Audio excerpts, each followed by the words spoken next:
A future in which violence and stochastic terror are commonplace.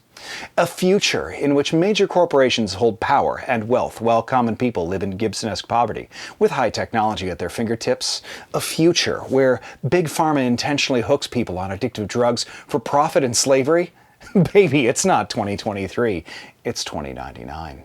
Face it, ever since you saw Across the Spiderverse, you've wondered, who the shock is Miguel O'Hara? How did he get his powers? Why is he so cranky? Why does he have such nice shoulders? Is this awakening something in me? Well, some of us have always known, and maybe deep down you know too. I've been a Spider-Man 2099 fan since 1993, and it's high time we did an episode on him. Stay the shock with me. I'm Dan Umpton, and this is the Doomcast.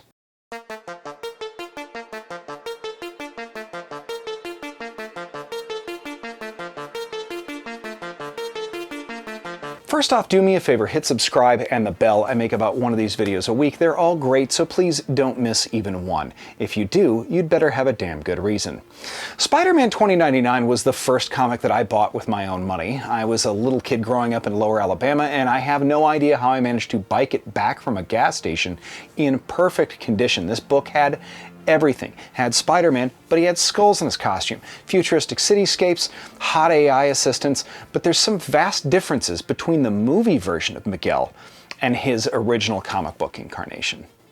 This was the book that launched the 2099 line, a reimagined age of Marvel heroes in what was then 100 years in the future. It had everything from mutants to Doom to the X-Men, later the Avengers, some dude named Ravage for some reason, but the 2099 universe has had a sway since it appeared, and its own bleed over into main continuity as well. Spider-Man 2099 is Miguel O'Hara from Nueva York in what was at the time 100 years in the future, or more.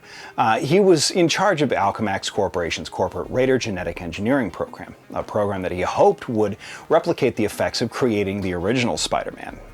His boss, Tyler Stone, brought in an ex-convict for human trials, a thing that Miguel felt they were nowhere near actually ready for, and sadly he turned out to be correct, as the man was turned into a monster before dying horribly. Miguel resigned at that, but while speaking with his boss about that resignation, his boss mentioned, it's a shame because you'll no longer be able to illegally obtain Rapture. Oh, what's Rapture? That, as they say, is that shit. Alchemax has created a legal hallucinogen, which is also highly addictive. A thing no other hallucinogen does, by the way. I guess they don't have mushrooms in 2099. Kids, it also apparently bonds to the user's DNA. Apparently impossible to detox from and break your addiction to. That's the drug that his boss had just put into his drink to force him to remain with Alchemax.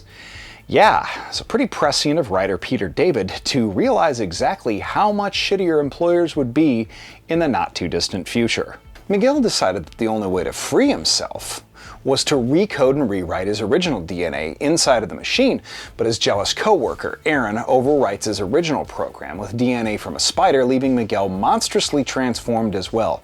However, alive. Aaron attacks Miguel, but blew both of them out of a hole in the building.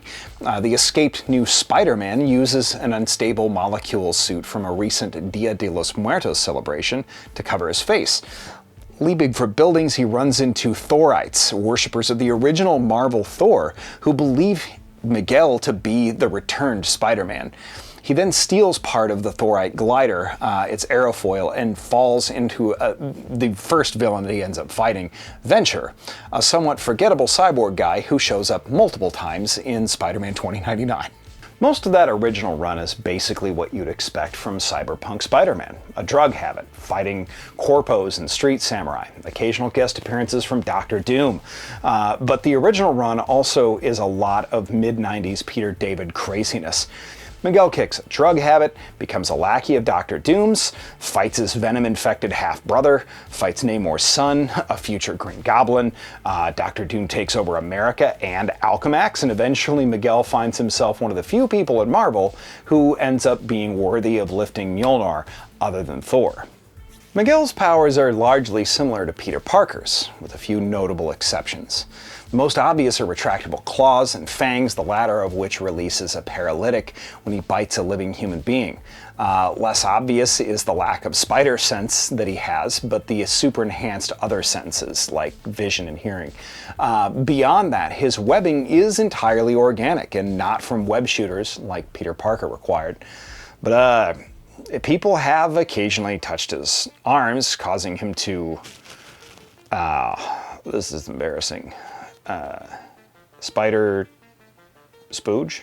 And despite Miguel being the most popular of the 2099 characters, 2099 stuff wasn't exactly the biggest seller forever.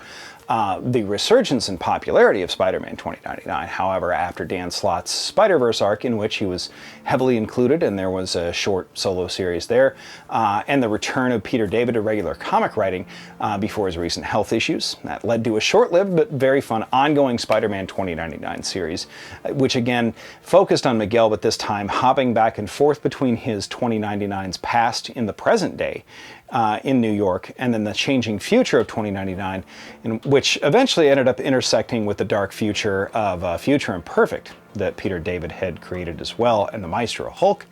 That frequent boogeyman of Alchemax still loomed very large in his alternate future, as well as the present day in which it was founded.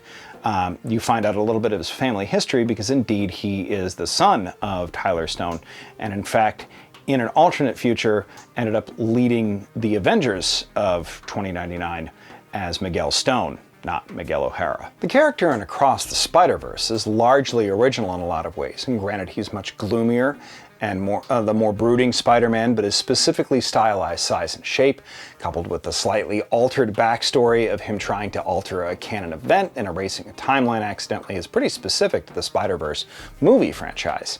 But Miguel is unique in that he's not only one of the earliest reimaginings and alternate versions of Spider-Man in continuity, but he's also one of the earliest and one of the longest published versions in which he's not a version of Peter Parker directly. He's also one of the very first ongoing Latino characters at Marvel to have their own title.